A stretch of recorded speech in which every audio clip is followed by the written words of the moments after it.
നമുക്ക് മുകളിലുള്ള ആ ദൈവിക ശക്തിയെ പല രൂപത്തിലും ആരാധിക്കുന്നതും വിശ്വസിക്കുന്നതും നമ്മളെ കൂടുതൽ സ്ട്രോങ് ആക്കും, പവർഫുൾ ആക്കും, കരുണയുള്ളവരാക്കും, ഡിസിപ്ലിൻഡ് ആക്കും. എന്നാൽ അമിതവിശ്വാസവും അന്ധവിശ്വാസവും തൻ്റെ യുക്തിചിന്തയെ നിയന്ത്രിക്കും. തൻ്റെ വികാരങ്ങൾക്ക് മേൽ നിയന്ത്രണമില്ലാത്ത ഒരു വ്യക്തിയുടെ അമിതവിശ്വാസം മനസ്സ് കൂടുതൽ ദുർബലമാക്കും. ദൈവവിശ്വാസം ധൈര്യപൂർവ്വം ജീവിതത്തിൽ മുന്നോട്ടു പോകാൻ കരുത്താക്കുന്നതിന് പകരം അമിതമായ ആശ്രയത്വം ജീവിതത്തിൽ ഉത്കണ്ഠയുള്ളവരും ഭയമുള്ളവരും കുറ്റബോധമുള്ളവരുമാകാൻ കാരണമാകും. ദൈവകോപം, ശാപം, മോശം സമയം എന്നിവയോടുള്ള പേടി നിരന്തരം ഇവരിൽ നിലനിൽക്കുന്നു.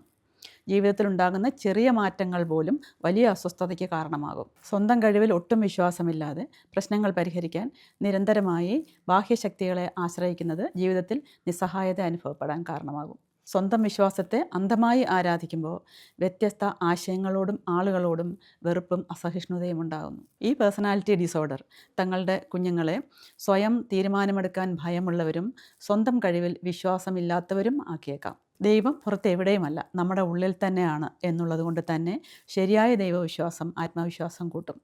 എന്ത് പ്രശ്നങ്ങളും സഹിഷ്ണുതയോടെ നേരിടാനുള്ള കരുത്താർജിക്കും.